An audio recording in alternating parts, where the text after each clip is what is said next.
unique mate bond that true mates had gave her an in that no one else had, and because of that she knew he understood the desolation filling her, no matter how hard she tried to hide it. That realization only made it worse because not only was Sally being haunted by memories that were slowly killing her, Costin was suffering as well. She was hurting him and felt powerless to stop. Sally felt her breath catch as she let the bond slip slightly open. The overwhelming love and worry she felt pour into her was so much more than she deserved. She slammed the bond shut quickly before he could feel her anguish and disgust. She was dirty, tainted, and unworthy of his affection.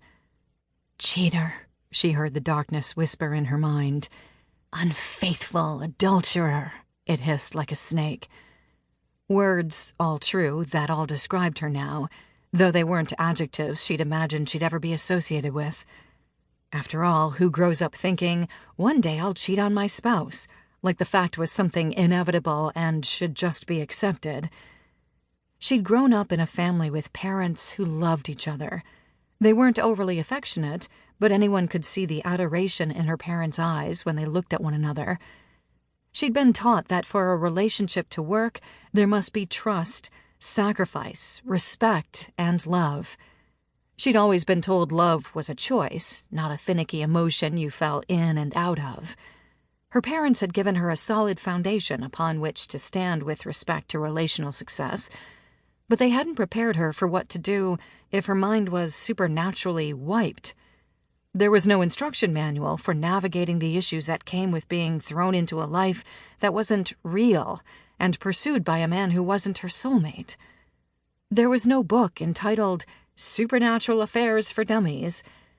Where were the instructions on how to deal with those dilemmas?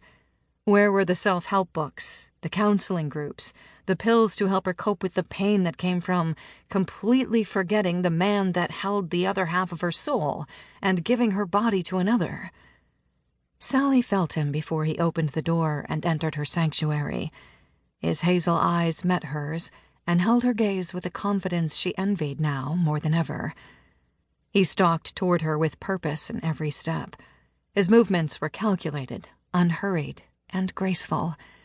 He was, quite simply, breathtaking. "It's late, Sally mine," Costin's deep voice rumbled. He held out his hand to her. "I've already put Titus down. Come to bed." Her gut clenched with guilt when she heard her adopted son's name. She should have been there to say goodnight to him. She was still so very new to the whole mom thing, and sucking hardcore at it. "He understands more than you realize," Costin said, as though she wasn't keeping her mind closed from him and he could hear her thoughts. "Please, come to bed." She stood and walked toward him. Her hands shook, so she tucked them behind her back in hopes of hiding the tremors. It was also convenient because it kept them from making contact. Sally didn't deserve to touch him.